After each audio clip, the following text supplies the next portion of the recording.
Hi, everyone. Welcome again to Spirit Rescue Talk. I'm your host, Amy Major, with my co-host, Jordan Start, Cynthia Maroon. We are actually going to be going over our third part of the aspects of spiritual ascension today. We're really excited to talk about this part because it is kind of like the final, but also one of the most important parts, I think, of spiritual ascension, and what I think the part that people talk about the most as well. I am going to be putting up a graphic that we created to kind of show the different aspects of spiritual ascension in a second. And just to kind of give you an idea of what we will be discussing today. And again, I will be channeling Anne. We'll have some questions for her that have come in, and hopefully I will be good enough to channel accurately for her and be able to express what she's hoping to relate to all of you today. So I'm just going to put up a little diagram that Cynthia's created for us to give us kind of a little bit of a background here on what we've discussed thus far on the aspects of spiritual ascension. As you know, we've already discussed the nervous system. That was what we kind of first discussed in the first segment, with all the physical symptoms and attributions associated with that. We then went into the psycho-identification, transformation, shadow integration as well. Along with the bio, we talked about the social. I believe that's what we did with the relationship shifts and community realignment as well. There were quite a bit of things that we discussed with this. Again, just remember we were scratching the surface with where this can really go. There's so many parts of spiritual ascension that we may not even mention here, but these are the main points that we wanted to discuss with you. That would be, I think, the biggest contributing factors to a lot of changes that you would expect to see during the ascension process. Today, we're going to be discussing the spiritual, which is the unity, consciousness, and energetic activation, which we have a lot to discuss. Before we do discuss some of that, I know we wanted to go to Jordan to see what she was able to find online as far as what is the spiritual aspects of this ascension. Jordan? Hello, everyone. As you can see, I am camping. I'm out in the wilderness, so if there is a little bit of a delay, I do apologize. Or if I freeze and I make funny faces, please do not screenshot those. All right. So, hey, I got just keeping it real. All right. So y'all laughing. Anywho, spiritual ascension. So the spiritual aspect of that, when I did some, online research, they're really kind of talking about how this is more of the deeper soul level transformation that goes beyond the physical and the emotional symptoms that we would have talked in previous episodes about. So it's beyond those shifts. Think more of that core soul evolution, moving back towards divine source or divine unity. And then so it kind of gives some examples. Some of the themes I noticed was the awakening of the true self. So really pulling back those layers of ego and fear and the social conditioning that we've received being down here in the physical, whether it be from society or just through our own lived experiences, what we've learned is appropriate, inappropriate, what you should do, what you shouldn't do, what's good versus bad, all those things. And really reconnecting to that higher self. Realizing that you're not just your body or your mind, but we're a part of this eternal soul. So there was that aspect of it. Raising consciousness, so expanding our awareness, going into the higher dimensional states. So kind of, again, stepping away from that fear, that idea of separation, that idea of survival, and moving into that unity of love and compassion.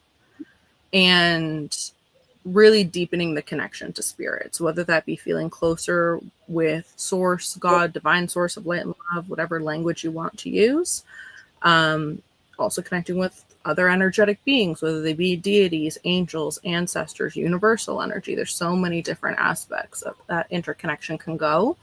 And also an increase of intuitive abilities as well. Mm-hmm. And again, just living from that of that oneness, that higher vibration, moving from that ego-driven desires, control, status, fear, towards those soul-driven values. So love, authenticity, service, those kind of things. That's really what online had to say. Any perspectives from either of you? That's really not bad at all. Kind of like the first time I've actually liked what online had to say, you know, it does really take you out of the ego, the spiritual connection as well. I think it's interesting though, when it says trying to understand that you are a spiritual being living a physical experience, steps out of the ego, out of the physical. But I think there's still a confusion for a lot of people to kind of ask, what is a soul? Who am I as a spiritual being? What does that look like? Am I a soul in a body, or is it all spiritual? And am I a soul living in a physical world? There's still a form of separation there. If you think about it through that explanation, it's saying, I am this, that is that. And I think the difference is understanding that you are everything, and you understand that a little bit more as you ascend into higher frequencies. So it can be challenging because, again, we talked a lot in the last episode about fear of change and understanding what you have to let go of in order to move into your future and who you are becoming. And that's very difficult for some because the self-identity looks for preservation. This is who I am. This is who I'm supposed to be. And I don't want to be anything other than that. And as we are ascending into more of our spirituality, it really helps people question that very thing of, who am I? And I think that is the ultimate question. We used to have the question, I remember growing up, the ultimate question is, what's the meaning of life? And I think that was kind of answered a lot, in the 70s, 80s, 90s, we had that question all the time. And I think it's kind of evolved into the question of, who am I? And I think more people have that question these days because they are starting to explore more of who they are beyond this physical experience. And because they're starting to ask that question, it's already proof that we've come a long way to now knowing that life exists for a particular reason. But now, okay, who are we in that experience? Who are we supposed to be? What are we really here for? What are we going to do with it? And also, who are we beyond the physical experience? Where do we go? What do we know? What do we remember? What do we think about? Do we change? There's all these questions that kind of come in with that. Again, pulls us into identification. Who are we? And I think that question gets answered through the journey of spiritual enlightenment. And it is a journey. And I know Cynthia was talking about it before, saying that it is a process. It isn't just an experience that happens to you, and then all of a sudden you have this huge epiphany, and you wake up and you're now spiritual. It is a journey. And people say that for years. It is a spiritual journey of becoming. And you become whoever you need to be. Because if you understand yourself, that you are consciousness, you are energy, and you're expressing yourself through your passions and your joys, you're expressing yourself to be whoever you want to be. And I think in the spiritual journey, you have more luxury and freedom of expression to say, I could be this now and I could be someone else tomorrow. And it's okay, because we're escaping the construct and prison of identification and roles that we told ourselves that we had to be, through either pleasing others or pleasing ourselves or expectations. We're now stepping out of that. Spirituality says we are changing and becoming more of who we want to be because we love ourselves more. We want to feel more love, because spirituality is moving you closer to love more than anything else. Whether that's love of self, love of others, love of expression of existence, however it shows up for you. It's just saying spirituality is moving you closer to love and the frequency of love. And I think Anne talked a little bit about that in the last episode of becoming the existence of love. and existing within the consciousness of that.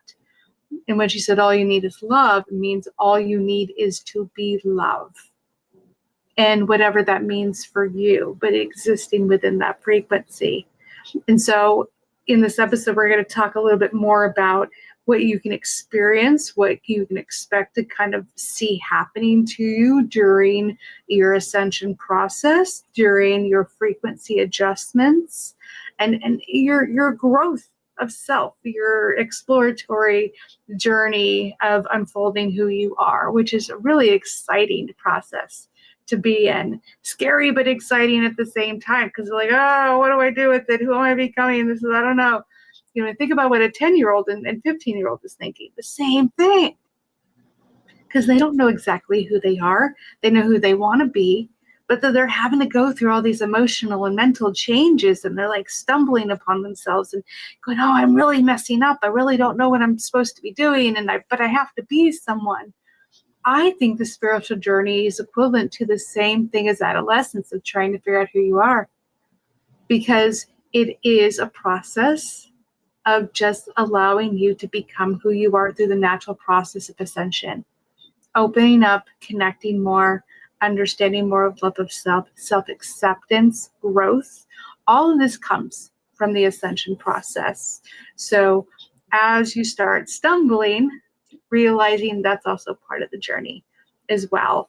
So ascension itself is changing a vibratory frequency within yourself. And what does that mean? Vibration, just like, you know, when you see everything else, you're seeing something vibrate. Well, vibration happens to all forms of energy. We are energetic beings. And if you're having a bad day, you're vibrating at a very dense vibrational frequency. You feel very heavy. You feel like kind of like the world's falling apart around you. But if you're having a great day and everything's really great, you're vibrating at a higher frequency, a higher pitch, a higher attunement. And so you're now feeling great. You know, everything is wonderful happening to you. The sun's shining, the birds are singing. It's just you're more attuned to that vibration because you are now resonating at that higher frequency. So spiritual ascension is learning to resonate at a higher vibratory frequency that allows you to see more of love. But in order to get there, you have to become it first.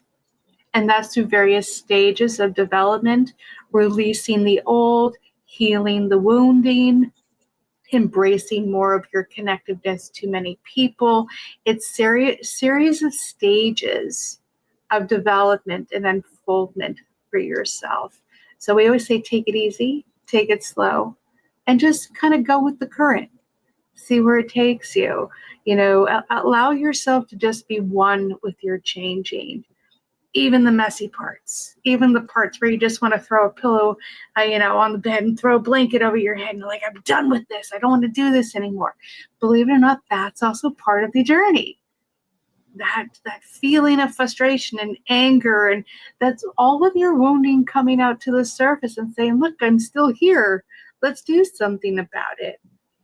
The spiritual ascension takes you to places that feel uncomfortable. Because in order to ascend to higher frequencies, you have to be aware of what you're holding that's keeping you at a denser frequency. So a big part of that spiritual ascension is about waking up and shining a light on the things that are still keeping you dense. The only way to do that is to bring it to the surface, so you're going to feel it. It's not going to feel so good. And we talked a little bit about that with the emotional parts of that, psychologically, feeling that distance, feeling that disconnection. But all of that shaking things up for you, releasing things, adjusting and attuning you to a higher frequency. So now you're moving into a higher state of awareness. Because just like you're having a great day, you're now in a higher frequency where things just seem better.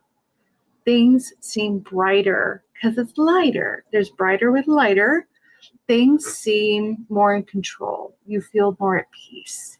You feel like everything's figuring itself out because you're no longer attached to the denser vibrations and all those emotions associated to that, which is fear and anger and resentment and jealousy and all those really, really hard emotions that a lot of people feel, you've been shedding that through your ascension process. So they're not going to trigger you as much. You're now in that higher frequency. So you're more likely to be in a place of acceptance, understanding, compassion, empathy. These are all ascended forms of emotion that our souls hold just as much as the darker ones.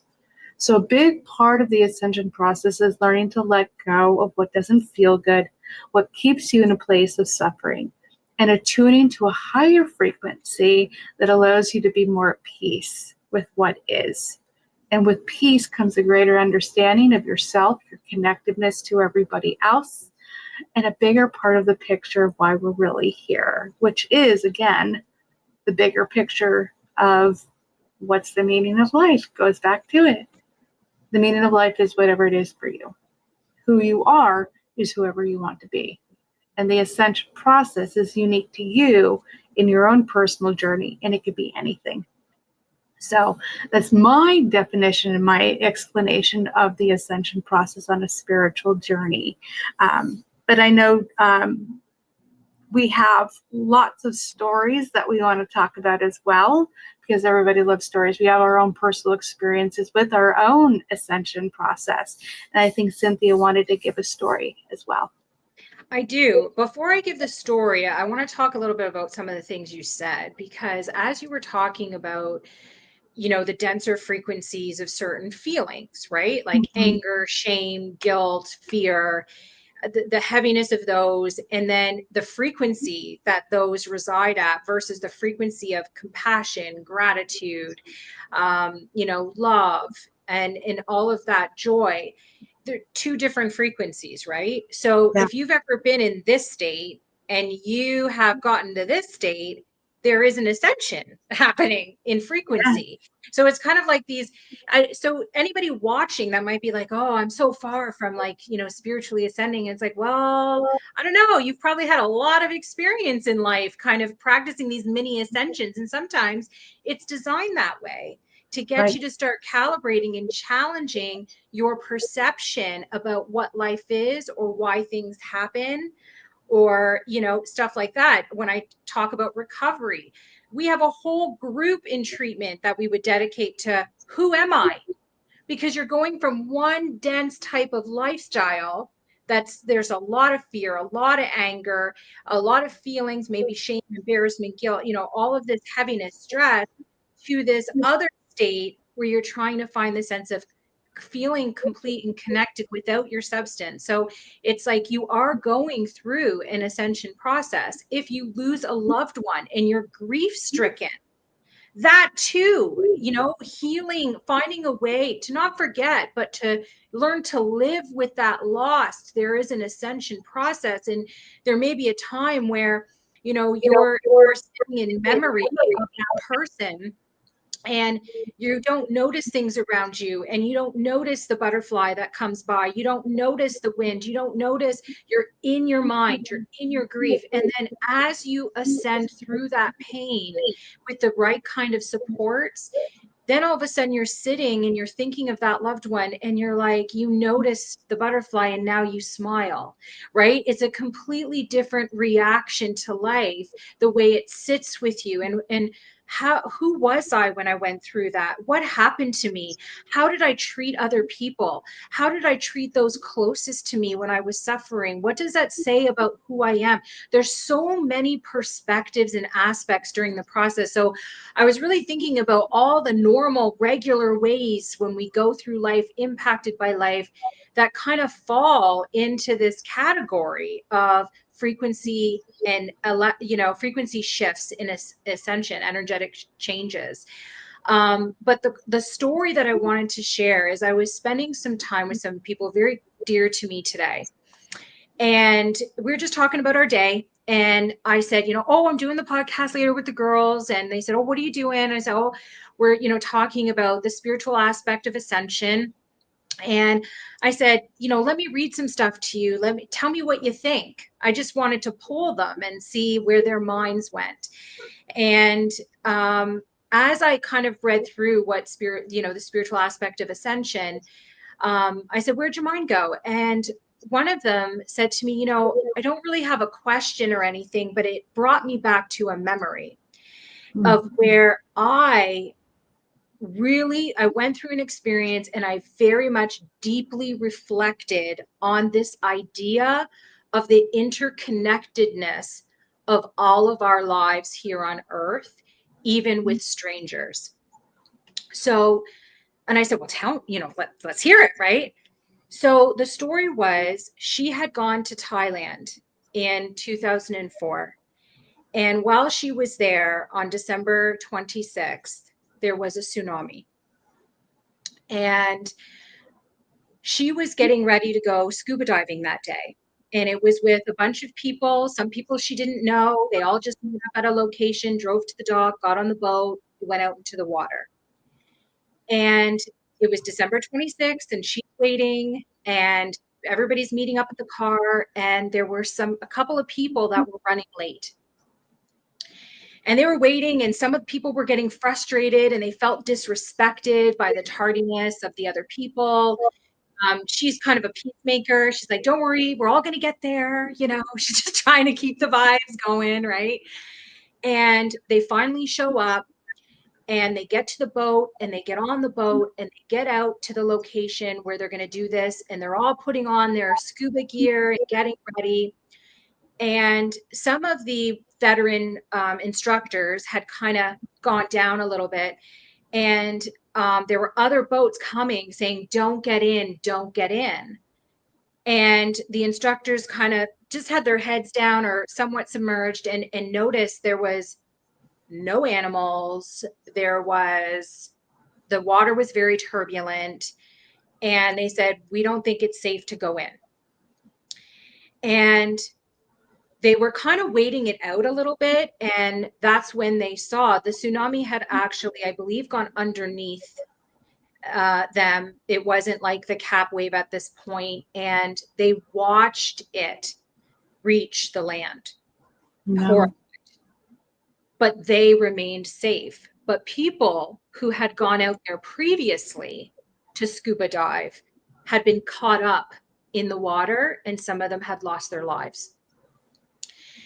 And that's when she started to think, if those people were not late that day, we would have been in the water. It was something that was just starting to happen. And she goes, I thought about that a lot. And I really thought about how I don't even know these people, and I feel like they saved my life. Mm. And she goes, it just made me think of the greater picture of why we're here, why things happen. And it really put her in this place of contemplation. And so I asked her, hey, can I talk about that? Because that's a great example of how sometimes in very, very unfortunate circumstances, you start to look at things from a higher perspective. And that was her journey. And I was really grateful that she was agreeable to that I could share that with everybody today. For myself, I really noticed when it comes to the connection with other things. Of course, there are connections I've spoken of before in terms of how it shifted my perspective of suffering, and that I sometimes see a higher purpose for it, where some people can kind of stay, in the ground or the weeds of it and be like, this is so unfair. And it's not that that's not true, but there's other truths that exist as well. In combination that I've learned to that. It's not just the suffering. Sometimes there is a purpose, and people sometimes have a very difficult time turning their minds to that because it is so overwhelming of an experience to go through. And this is why community and support is so important. Right. But for me, one of the, I think, positive and fun ways that I started connecting was with nature. And as I kind of started to go through my own shifting over time, I started to look at nature really different. I would go for walks, and I just started noticing like just different perspectives on how the trees were. And like I started noticing almost like the differences in trees, like we would notice the difference in personalities, like in people. And then I also noticed a different connection with nature. I would never, I'd see, a butterfly or a couple of butterflies, and, I'd be like, oh yeah, there's a butterfly. I just kind of see it and walk on like it's nothing. But now it's like, I notice the way they're flying or they're playing together. And I wonder, oh, is that playful, or are they arguing? Are they having a disagreement? It's really interesting. Or even when I'm walking to work, or I see like, you know, these bushes that I walk by every day and how they're growing differently. Or when things are not kept well, when there's garbage and my urge to pick up all the garbage, just to allow for a cleaner space for all this nature. Or noticing when I pick a place to live or vacation, it matters to me what the nature is that's around it. And I really feel a difference in connection with elements. The wind can create an emotional shift in me. The warmth of water, and then thinking to myself, I'm so grateful for fire, this water, like that I have warm water for my shower, hot water. It's like, what a blessing, right? Or connecting with the soil, like all the different elements. And it's just been really, really, really nice, And I think this feeling sometimes with people, it can really be triggering because we wonder, is there judgment? But with nature, it's just a different kind of experience. And yeah, that's been one of the greatest aspects to the ascension process, is just a connection, a reconnection with the earth. I'm curious, with Jordan, like what kind of stuff have you experienced? Because I know you've experienced some stuff. We've talked about it. Is there something you could share today? Yeah, of course. So I think about kind of what Amy was talking about earlier about the stages, right? There's these stepping stones. It doesn't happen overnight. It's a process. And I remember it was when I was going through a clearing process, actually, with Cynthia. And we were going through and we were releasing some of the old things that didn't need to come with me on my new journey. And as I was kind of coming out of that, I was in a meditative state. And all of a sudden, it was almost like I was plopped out of my body and I was in the universe. And I remember seeing these cords of gold. And I remember stepping into being like, oh, like this is the divine connection between everything. And I was going and connecting with everything all at once. And at first I was stepping into people, places, and then I started kind of going into nature and, the trees and the grass and the soil. And then I was like, oh, I'm going to step into the elements. So I started stepping into fire and water and air and earth and even like energy, like electricity. And then I was like, oh, I can go to the animals. So I went to the animals. And then I had this thought of, why am I staying here when I can go everywhere? So then I stepped out.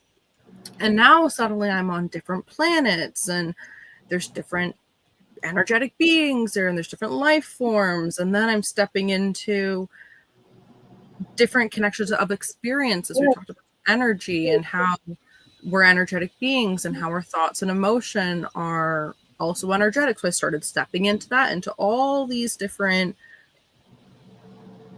energy sources, I suppose, of all these different things. And I remember sitting there going, wow, there is no separation between me and another timeline, another reality, another dimension, another being somewhere, or with the tree next to me.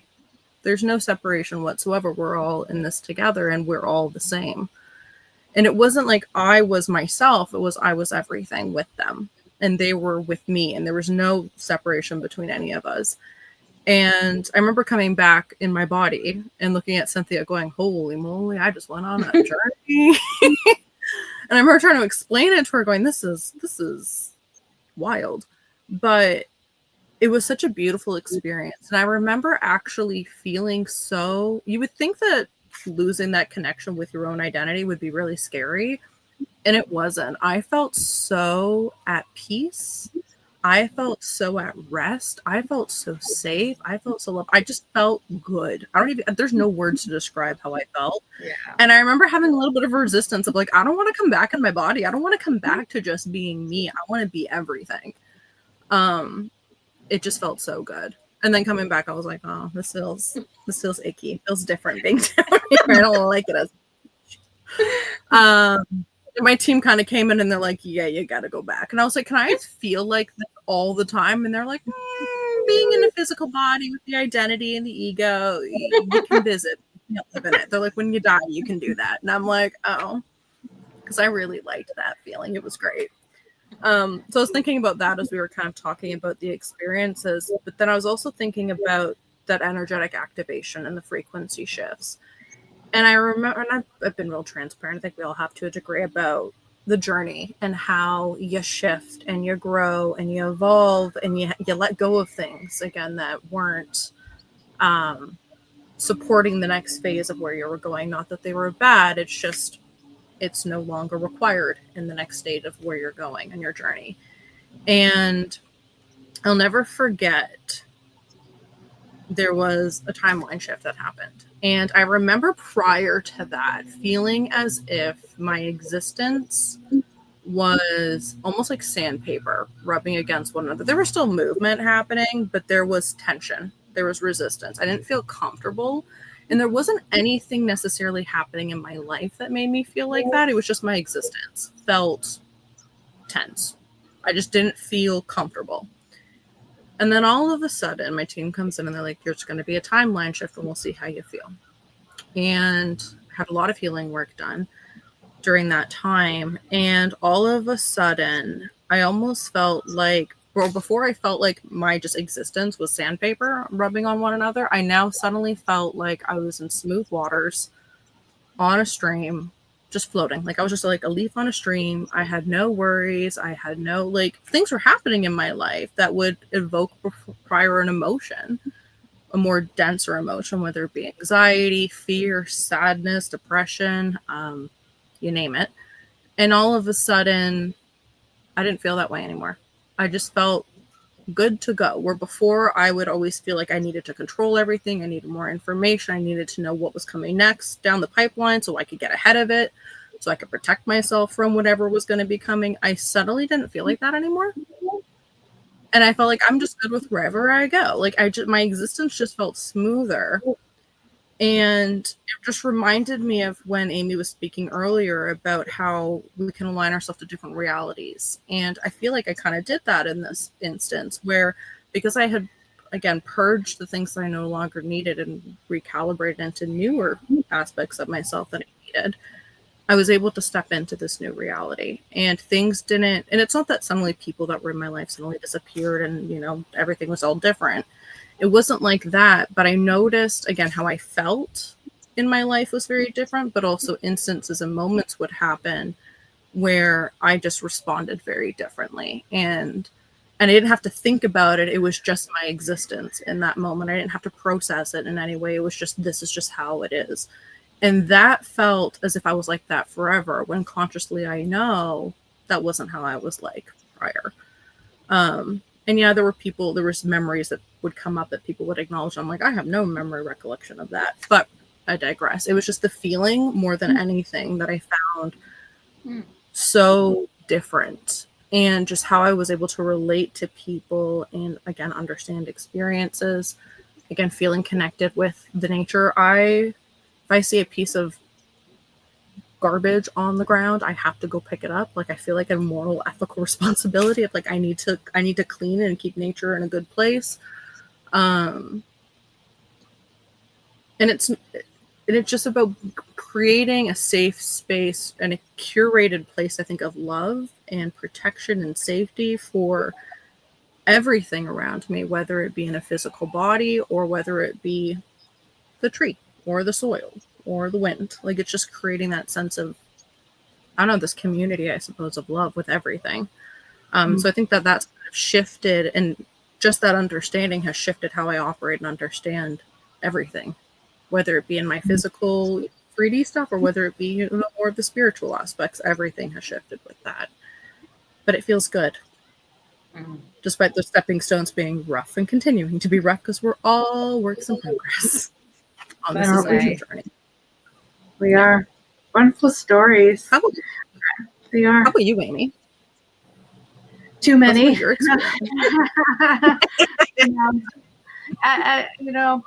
And for ascending, I've gone through my various stages of ascension in this life, but even I was just thinking back just to childhood of understanding that my vibrational frequency was very different than others looking back now.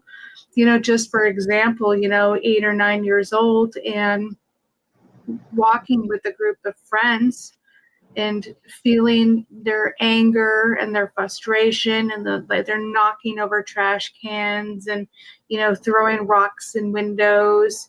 And I wasn't that kind of a person. I was the person kind of going behind them and picking up the trash and putting in the trash can and making sure there weren't anything getting harmed in the way. And I was thinking more about helping people rather than harming things, and feeling like I wasn't in reactive mode. It was more about how I felt I was a caretaker in the world, kind of just like, well, let me take care of you. I was always this person to take care of my friends and make sure that they were, feeling happy and cared for.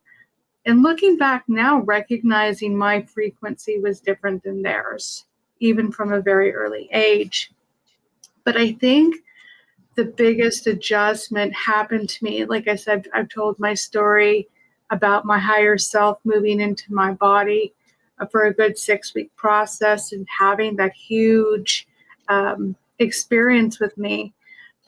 When that happened, it woke me up to understanding more about what it's like to be evolved, my evolved self. And when my ego started coming back in, I then was able to recognize the less evolved self and the blending of the two. And when I had my higher self experience come through, where I had more, like almost all of my higher self kind of come down, I was vibrating at such a high frequency that, like I said, everyone said I was glowing. My hair even turned white. I mean, it was just this experience of such a high frequency. And when she was with me, all I could think about was helping people. All I could think about was making people feel good and feel loved. And I was in this feeling of celebration and joy all the time. And I couldn't escape it. No matter how hard I tried to feel bad, I couldn't feel bad. And the reason I couldn't feel bad is because when she was with me, I felt nothing but oneness and complete. I felt as if I needed nothing because I had everything, because I was connected to everything. And when you have that feeling come over you truly, deeply, you don't exist in the void of anything. You don't lack. You don't long for things. You don't require anything to come from outside of you to fulfill you or make you feel complete. You already are complete. And it's this feeling of not perfection, but this feeling of absolute peace and this sensation that there's nothing wrong. There's nothing wrong with me. I'm absolutely perfect in my existence. And I held that for a good 6 weeks. And it was odd. I mean, to the point where I was arguing with my higher self because it was too high. It was like, you're crazy if you think you can exist this way in this physical world. It's not going to happen. You're going to get eaten alive by the wolves out there. Because she was just so kind and sincere, and she just like, I need nothing, and she started giving all my money away, and just, I mean, this was just I remember that experience at the same time. And as my soul and my ego started stepping in more through this experience, I started feeling like I needed things again. I started feeling the absence. Like the only time you need anything is when you feel you don't already have it. And as the ego steps in, the ego always feels the void. The ego always feels a separation. It feels as if it's not complete. That's why it's longing to become something greater or to step into a role, because it's trying to fill the void of something. The void is the disconnection from everything. That's what it really is. Ego separates us from the oneness and connectedness. So if it does that, of course, we're feeling the void. We're feeling the absence of the connectedness. When you are connected, you feel as if you are everything. You feel as if you have everything. You need nothing. You couldn't possibly need anything because you already exist in the energy of everything. You take on everything. You be everything. And it is so intense, but powerful and joyful. And the best word I could come up with was celebration. I was celebrating existence because it felt so good. I had never felt that way in my whole life. And as the lower form of my ego started stepping in, I said, oh, I want this, I need that, I want to become more of this. And I started seeing all that, and I was trying to bring more things to me, filling my cup to make me feel more complete. And I think in that experience, I understood what ascension really was. And ascension is understanding you don't need anything, that you already are everything. As you ascend to a higher frequency, you become more connected to everything. You remember who you are. You remember what you are. And in that awareness, you don't lack anything. So there's nothing to fear. So fear is eliminated. You move into the existence of joy, of your own experience and the experience of everything. And you celebrate existence. You celebrate everyone and everything because you understand it is a gift. It is truly a gift. And I knew that from a very early age. I kept telling people when I was 3 or 4 years old, I'm so excited to be here. This is such a gift. And I would say that throughout my childhood. And as I got to adult, I'm like, what was I thinking? But I knew all the answers when I was a kid. I brought them in with me. And, life teaches us to harden up and have thick skin and don't believe all the fairy tales that our childhood minds hold. But I think we need to go back to the fairy tale life in our mind, going back to that childlike mindset of being more at peace with things and happy and connected and less fearful. And I think that's a big part of the ascension process, is to be able to let go of what you think you are and just become who you really are. And that's love. And so with my experience, I saw it through a very extreme circumstance, pushed into it very quickly. Even my mind couldn't accept it, because my mind here is attached to my brain, connected to the physical experience. My energy, my emotions was just so drawn to it, as if it had been missing my whole life. But my mind was resisting that experience of joy and celebration, because in my mind I kept thinking, there's no way I can exist here in that frequency. And I think some of that is true, because we do live in a very dense frequency, not as dense as we used to be. But I think as the world ascends itself and the frequency changes, I think we're moving closer to the existence of living in that frequency. I think we're inching closer to a world that we can live in, free of fear and pain and suffering, and living more with sincerity of our uniqueness and our identity, and being more in the existence of love, like Anne was saying before. And I think that's my form of ascension.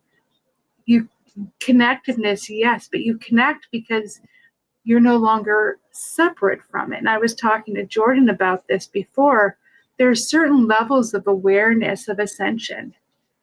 One of the levels, which so many people talk about in ascension, is saying, I feel connected to everything. And that's one level, but still a denser vibration to what the actual ascension is, which is stating, I don't feel connected to everything. I am everything. Yeah. Because by saying I feel connected to something, it still shows a form of separation from it. Ascension is blending, becoming part of everything. So you're not connected to it, you are it. And so as we move into more of that state of feeling as if we are everything, nature, the world, people, the universe, we all become part of each other. And so you'll feel deeper connected to it because you are it. But the mind, again, living in third dimension, can't conceptualize that. It has to form an identity through the ego, so it has to form some distance, some separation. So I don't think right now in our ascension process we can be the oneness as they're trying to get us to be. I think we have to elevate the consciousness and frequency of the planet a little bit more to get to that stage. I think we're in the stage right now of saying we are separate from everyone, but we feel connected to everyone and everything. I think that's the stage we're in right now. So that tells us there's a lot more to do. There's a lot further we can go. We're just at the tipping point of understanding how far we really can go. And maybe Anne can give us some of those answers and help us understand what's the next steps, kind of what do we see and how can other people feel like they're getting to this ascension process. So I'm going to attune to Anne, which is, again, adjusting my vibrational frequency to a higher state of consciousness. And what happens is throughout the show, I act a little loopy on occasion because she's blending with my energy, which changes my frequency. And I was telling Cynthia, I feel like I'm just floating. I feel like it's peaceful. And I feel like, like those warm summer days where you're floating on like one of those tubes or something, you're floating on a river and it's so peaceful and nothing wrong can happen. And you're just so relaxed. And that's what it feels like when I'm starting to attune my frequency for Anne to come through. And so I do kind of feel a little floaty on occasion, and my left brain starts turning off and my right brain starts activating. And it's a really unique experience. It is, but there's no fear. It's just calm. It's very calm. So as I go into my calm, I'll let the girls talk a little bit about some of the questions and things they want to ask. Yeah, just give me 2 minutes to attune to her. Yeah, no problem. I actually wanted to say something while she's doing that. I know sometimes we might think with kind of how hard life can be, and the challenges that we face in whether it be just with life in general, with feelings, with relationships, with employment, with finances, with physical pain or disease. Like there's a lot of layers to challenges in this experience. And it is helpful, but I don't want to leave people with the impression that everybody needs to get to a certain level in order to succeed, because each person is here with their own contract or goals for them energetically. And not everybody is maybe going to be doing that. And that does not mean that they're wrong and you're right. It's they're in their position, in their lane, and you're in yours. And sometimes it doesn't match. But I just want to discourage this. Sometimes we get into habits of competition, thinking in competition. And if you could just be more like me, things would be more harmonious. And they might think, well, if you could just be more like me, we'd get along just fine. But sometimes there's purpose in the friction. We are here to learn, and everybody's learning challenges are different. Okay. So if you're sitting here worried and thinking you're failing in some way because you're like, I haven't had these experiences or I haven't had enough of these, please be gentle with yourself. Easy does it, but do it. Don't judge yourself and compare yourself to yourself. Where was I before? Where am I now? To help support the learning as opposed to comparing yourself with others. How's Anne? Great. Anne's with us. Okay, great. I'll start off, if you don't mind, Jordan. I got a question hot out the gate I want to ask. It came from my conversation with my dear people earlier today. And they asked, if you don't feel like you're going through the ascension process and you want to, can you consciously trigger that with deliberation, and what kind of things can you do?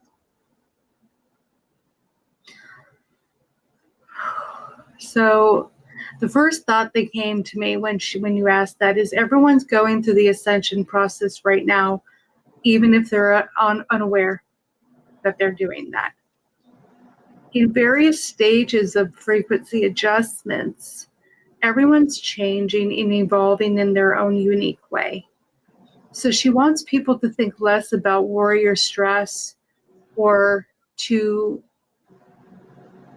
actually initiate the ascension process themselves, but rather to go with the natural flow of their life, taking them in the ascension process.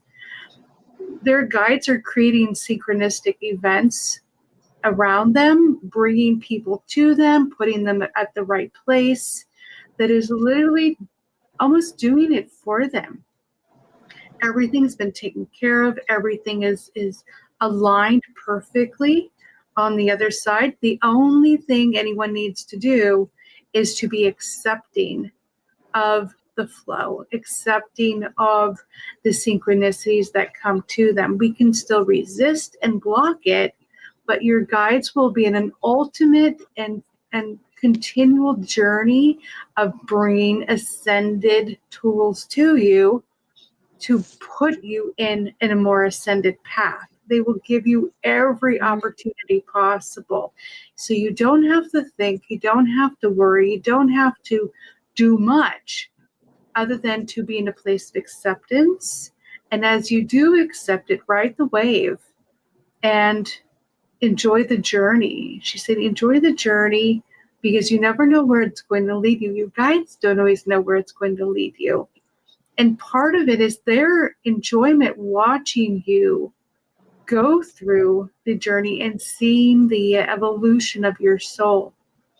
Guides signed up for the journey to help you because they love you so much. They want to see you change. They want to see you gradually become more enlightened yourself, because that is one of the best experiences a soul in the light can experience, is to see other people achieve great things and to go through the process of shedding pain and to move back to light.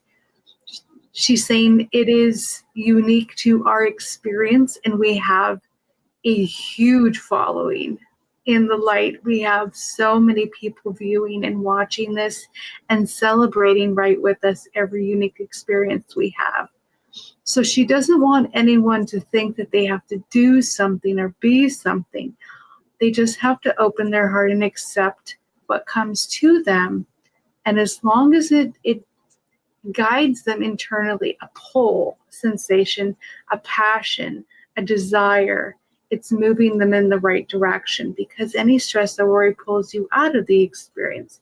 So it's best not to think about it or overdo it. So she said, just go with the flow. I love that. And I love that she shared that the perspective of our guides, and that they too feel a sense of wonder or excitement or awe in the way we shift and we ascend. I love that she shared that. That was really great. They celebrate it. They celebrate every moment. It's wonderful. I have to pick up my paper I just dropped if Jordan would like to ask a question. Yep, I got a question. So I love also the idea of we don't really need to do anything, just kind of go with the flow. The other side is kind of putting the pieces into play. But I also know a lot of folks want to be a part of that process. They might want to, like, you know, do different things in order to help that process along quicker. I'm curious from Anne, does she have any activities or tools that the other side doesn't really recommend in using in the ascension, either to them either not being as effective or even possibly being harmful? Because we as people, we like control and we like to be involved. The first thing I heard from her is never do anything where you're in a form of separation, such as self-isolation, to go into your own personal spiritual journeys alone with pain or suffering or fear tied to it. Many people are confused with the dark night of the soul, the purging of their darkness, and they do that quite often in a celebratory way to isolate themselves and go into this feeling of disconnection, to go inward. And they said that's not ascension at all. Understanding that we all need our alone time to process. Ascension is about connectiveness and becoming more one with all. So that's the first thing she said. It's this feeling of darkness that so many people here on the planet seem to think that they have to go deep into their pain and suffering to extinguish it, to eliminate it, and understanding that souls do carry it because we live in a polarity. But she is saying releasing of your pain is as easy as understanding you were never meant to carry it. You don't have to go as dark and deep as you think you need to. There's just a level of acceptance, you carry it, awareness, you can release it, and a feeling of moving past it, that all you need to do. She says, stop going so deep, that it can sometimes cause more harm and more pain in that process. So, and she says a lot of people, so many people, she's even saying, including me, go down and take people down into that darkness to eliminate it and to disintegrate it in some way and dissipate. And she says, you don't need to. It was never meant to happen. Going into that darkness is a place, again, of fear and loneliness, and it hurts the soul to do that. So she said that's the first thing. Second thing is to feel that people need some form of tooling or substances being tools outside of themselves to achieve their oneness, or to go in and to connect and to merge into different realities, or to feel like they have to connect with substances to connect to their guides or their higher self. She said it is as easy as breathing to connect to spirit and to yourself and to your guides. And through breath, actually, breath technique is one of her favorite ones to connect to spirit. You don't need anything but your breath, because your breath is what actually brings your spirit into your physical existence. So by concentrating on your breath and through deep breathing, you're in a process of attunement to remember your spiritus, the breath of life. And you can become connected to your guides, your angels, just through breath technique without putting any harmful substances in your body. She wants to also express her understanding of everyone's uniqueness in the world, and that everyone has their own techniques and their own go-to and what they feel drawn to and what works for them, as they say. But she said everyone is the same when it comes to the breath and the connectiveness. Everyone can do this. It may take practice. It may take time, faith, an adjustment of anything that's blocking you. We block our connectiveness through our perception that we are either not worthy, not capable, not gifted enough to do this. They're all illusions. They're not real. And that you can find your enlightenment, your journey. You can find the road that takes you there, as they say, just by being in your body, in a place of silence and calm, and learning to listen. She's saying that's the best technique she can give anyone. Water, drink fluids, make yourself feel refreshed. Water, air, sunlight, and emotion are all, if you would think, parts of the equation to connect you to the spirit world. If you use all of them, it's a gateway of activization to allow you to move into realms beyond your own. She's not going to go into detail with those tools, but just to say those are the tools of the equation to get you closer to your goal of ascension. Very nice. I have a two-part question. Sorry, the delay. Go ahead, Jordan. Oh, I just had it because I was listening to what she was saying, and I love how she acknowledges, because we do live in a universe of polarity, right? There is the opposites. And so when she was speaking, it just reminded me of, if I were to think of life as a tapestry of all these different images, of all these different experiences that we have, that's been built on, the new lines, new rows. It just keeps building and building and building. Some aspects of that tapestry, if I were to think of the tapestry for my life, for example, some of those experiences I might have a little bit more negative or denser emotions, connection, relationship with it. But what I love about her acknowledging the polarity of it is, it sounds like it's not, because we live in I'm kind of going off here, but because we live in a universe of the polarity, the opposites have to exist. So what I'm hearing is, and she can maybe correct me if I'm wrong, but it's the relationships to the perspectives that we carry that can shift, because I don't got a time machine. I can't go back through and erase some of my tapestry, but my relationship to certain aspects of that and the frequency that I hold with that can shift, and therefore won't impact you the same way. Because I just hear a lot of people talking about their healing, and as they go through this ascension process, it's almost like the purging. And again, even I said earlier, like leaving aspects behind. But I'm kind of wondering, did I actually leave those parts behind, or has my relationship with those parts and aspects maybe just shifted? That's what she's saying, yes. She said exactly so. You never lose anything. Rather, your perception of it changes, but then changes the frequency of it and actually changes your past.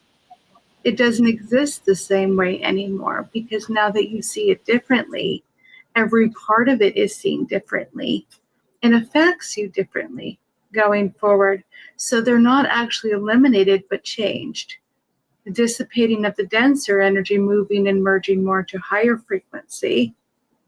So she is saying nothing is ever eliminated from you, but rather changed and perceived differently to affect a different outcome.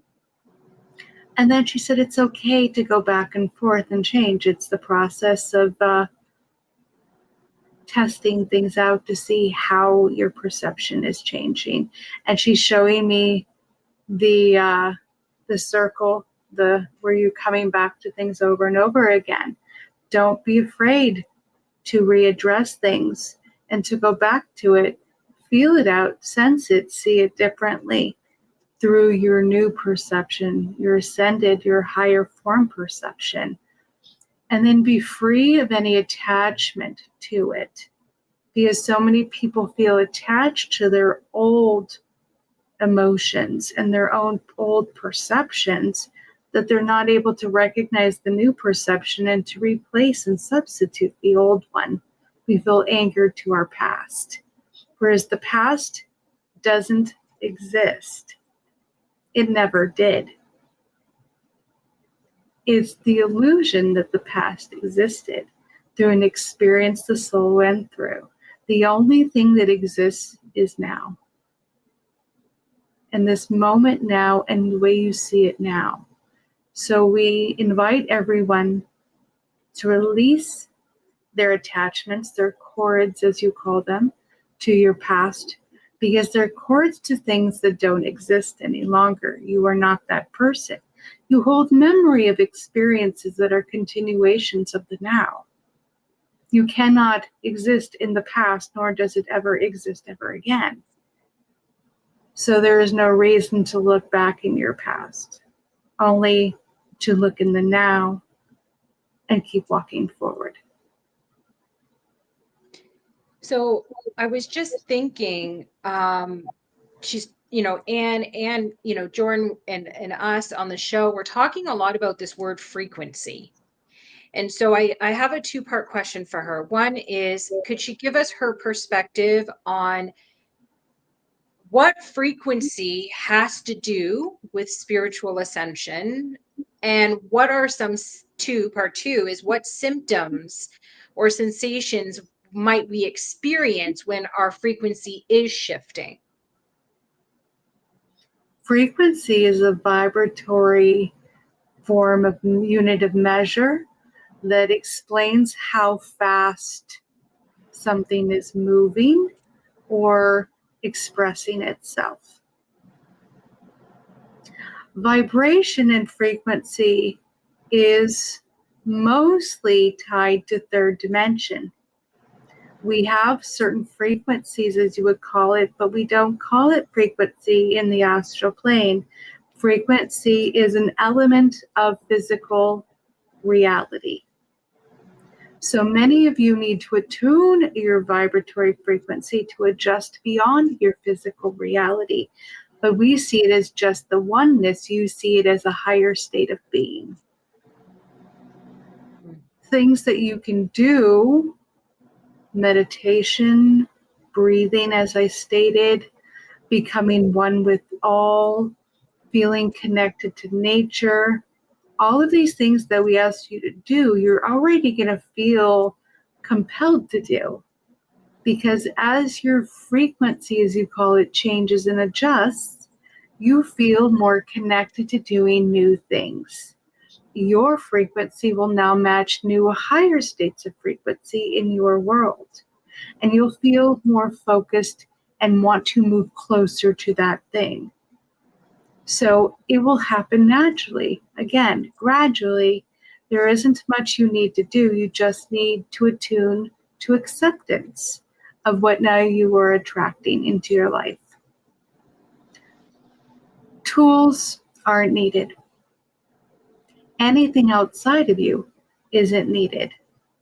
Though you will feel connected to other things outside of you, but they're just reflections, just tools for you to be able to see yourself better in this new frequency. Here in the spirit world, we see everything. We are everything. We move down to denser vibrations here in the astral world to again feel that form of separation, to become your guides. We have to be in a denser state to be your guides in order to connect to you. But as you adjust your frequency higher, we move lower. We can meet somewhere in the middle where we can communicate with each other. So again, stop feeling as if something must be done in order for you to move in the right direction and to do the right thing. It's already been taken care of for you. There's nothing left for you to do but just trust and accept. Okay, thank you for that. I have a curiosity question about, it kind of plays on frequency a little bit, so I want to tag it on to this. I know it's very popular for people to participate in what we might call sound baths, going through tuning fork treatments, or being part of chakra bowls and the frequency that comes off those, in order to assist with the realignment. What would you say about those practices? They again are tools of the physical world to attune you to what you would call a higher state of being. Okay. Many people use these tools thinking they have to in order to achieve this attunement. But do you really think we'd want to separate anyone that couldn't acquire these tools? Do you think we would ever tell anyone on the planet that they couldn't acquire this attunement without them? No, we would not. These are nothing more than tools that your physical planet uses because, again, feels incomplete and it does not feel capable of reaching that attunement without them. Through the state of ascension, you'll be more aware that the tools are nothing that you need. They're fun, they're toys, and we see them as toys. But again, we're not fans of them because they create the illusion that they're required. People become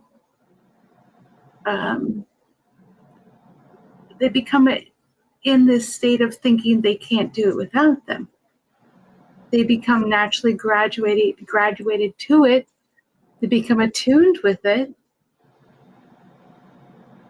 She's very distraught right now. I gotta align her back. She's feeling very, okay, you're back. She was getting emotional for a minute there.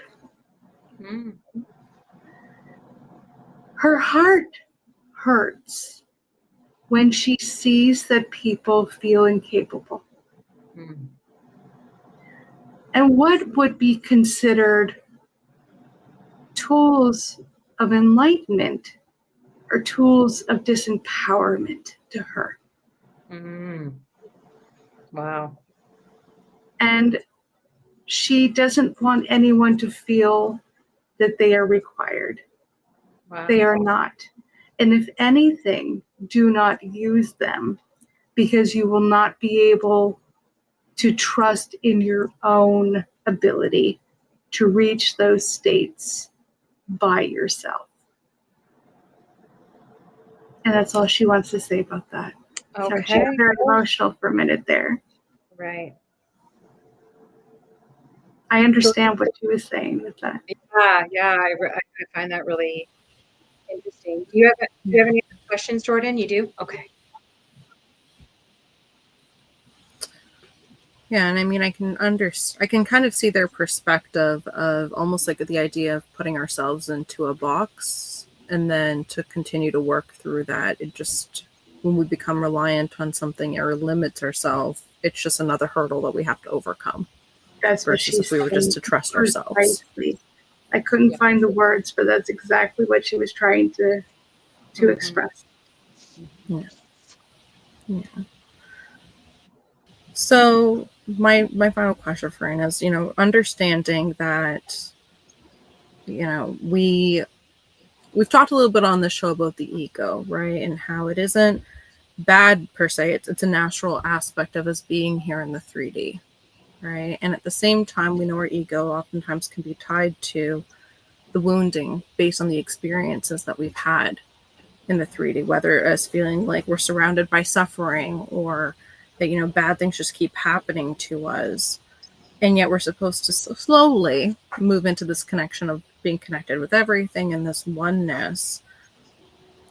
And with that, and I'm struggling with this a little bit with the concept, so bear with me, people. It's this idea of like we need to detach from wounding, but also it's being able to move forward and be in connection with that. I'm just wondering if she has any perspectives or advice, and forgive me, Anne, for saying, but what is the best way to detach from that feeling, that stuckness, even though detachment is not the right words. Sorry, nature's coming in to come talk to me right now, and it happened to be my worst fear, so bear with me. She seems confused by your question. So I think, like, if you don't mind, Jordan, while you're dealing with that aspect of nature that you love so much, she's kind of saying, like, is there, for somebody who is stuck in suffering and they're having a difficult time letting it go, they can't just understand they can let it go and be okay. What are some tools you can give them on trying to detach from that so that they can continue the journey of ascension? How can they detach from that kind of wounding? Not to detach from it, but to learn self-love. She says that we keep creating the perception of letting things go and detaching from things as if it is something to remove from ourselves. But we are not to remove anything from ourselves, but to perceive them in a different way. And one way to do that is to learn more self-love and self-acceptance. We sometimes feel stuck, as you would say. This feeling of being stuck is just a perception of being limited. This limited perception of ourselves makes us feel incapable of evolving the perception of ourselves. She is stating that when you feel consumed by your own emotional displeasure, despair, pain, and suffering, recognizing it's just a form of the energy trying to be heard. Why would you want to step away from a wounded form of consciousness that is trying to be heard? If we learn to love ourselves, we will take the time to listen. Isn't that what we do with wounded children? We sit and we listen. And just because something hurts doesn't mean it is impossible. Doesn't mean you are incapable. It means you need to find the courage and the strength within yourself to learn to listen to your own pain. Because the pain is just an expression, a symptom of something that is yet to be expressed within yourself. The soul longs to express itself, to be heard, to be seen, to be understood. And quite often when you experience this pain and suffering is because the soul isn't being heard. It doesn't feel understood. And you are the one person that will hear it, see it, know it, and understand it more than anyone else. So why would you want to detach from that part of yourself that is looking for you to love it? Learn to love it. Learn to care for it. And to treat it as if it is a child that is looking for comfort. So many people are trying to detach. We don't say to detach. We say to love. Hold it, embrace it. Become its angelic guide. Your mind knows things that the heart and the soul can't conceptualize. That's why we give you the conscious mind to be able to see beyond your emotions. The mind can do things the heart and the soul cannot. We've given you all the tools you need for self-healing. Stop running from the pain and just recognize it's a symptom of something else. Probably less than what you think. Not as severe and truly not as painful as you believe it to be. So there's no need to disengage, disconnect, to learn to walk away. We will never tell you to walk away from this. It is you. We can't tell you to walk away from yourself. But what we can do is tell you to love yourself a little bit more. And that holds all the answers. Well, I want to thank Anne, and just if there's anything she wants to say in parting, I don't know when or if we might chat with her again. Is there anything that she wants to say to us or to the audience?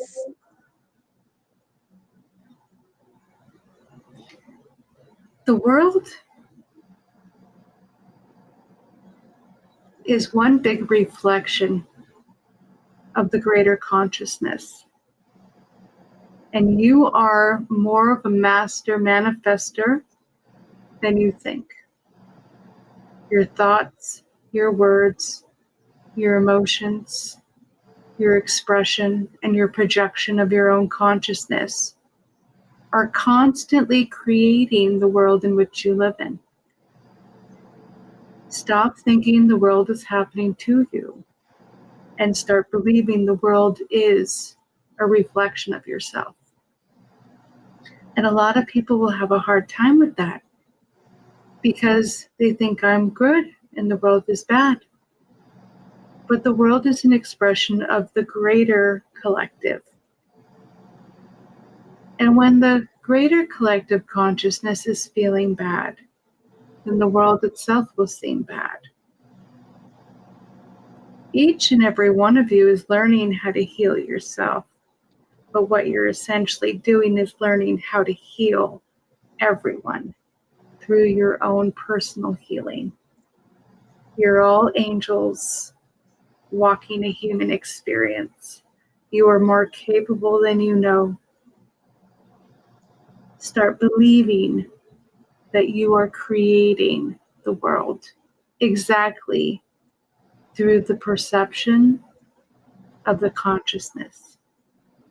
If you don't like the way it is, speak up, say more, do more, but be more.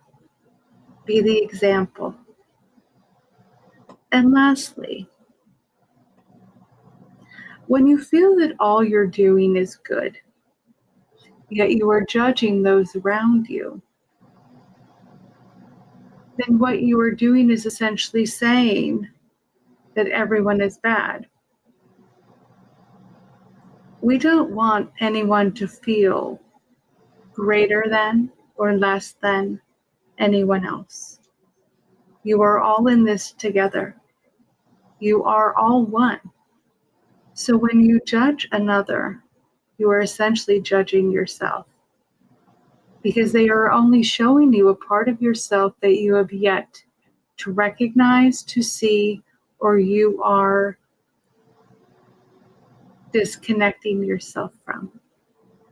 No one can hurt you, no one can harm you, and no one can make you angry unless they're showing you a reflection of something that you already are.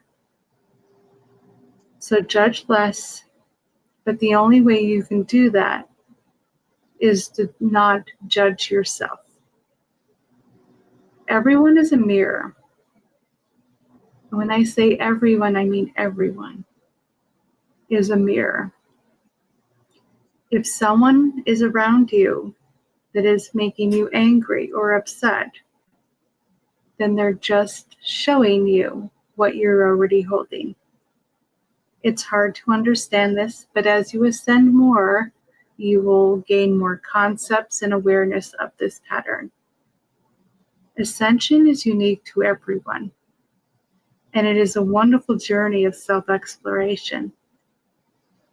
We always say don't rush it, because when you rush things, you're not able to see them fully for what they are.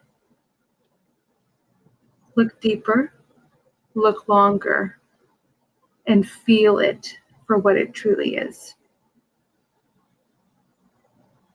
She's starting to step out now. So we're really grateful for Anne's time, her wisdom, her sharing, her participation. Grateful to Amy for being willing to host that and be a channel. And that we're really grateful, Amy, for you to do that. And I'm going to say, Amy, do you need a few more minutes? Is there anything that you want to say from you yourself? What are we talking about? I know this is what happens when you're channeling. You're like, what's going on? Hello. What did I say? I don't even know what she said. I have to go back and watch. Yeah. So we hope you found this series helpful. I know in the spiritual community, it can be a hot topic, talking about all the different aspects of ascension and the impact it has. The overarching message is don't isolate, don't stay alone, find community. We say that over and over again because it can be very confronting, very confusing, like Anne was saying, as well. But we like to hear from you. We like to connect with you. We have an email, spiritrescuetalk@gmail.com, that we check regularly. If you have your own stories that you want to share, you have questions, you want to make comments, you want to share these podcasts, even if you come across it and you're like, I don't know if this is my vibe, but I know someone who might like it, share it with them. You know, it's just an act of love and connection. It is. Yeah, for sure. So I liked the series. I thought it was a good use of time. Yes, very much so. I know we have quite a few guests that are coming up. We say it's spooky season coming up, so we have quite a few guests that are coming on the show over the course of the next few weeks. But I think when we do have time without guests, we're going to dig a little deeper into the spiritual journey as well.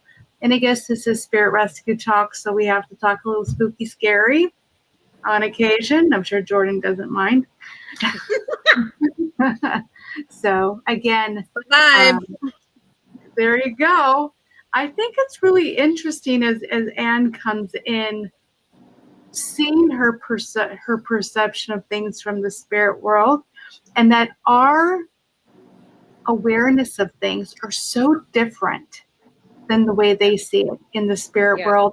And I can understand why there's so much miscommunication, because they say things, but we conceptualize it through our own perception and awareness, which is very different than what they were actually trying to express and say to us.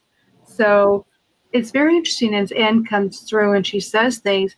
I recognize I stumble because she's trying to say something that my mind is actually trying to block, because it either holds biases and stuff. So that's my part of my journey, is to step more out of the experience and not block it and just allow her to come through.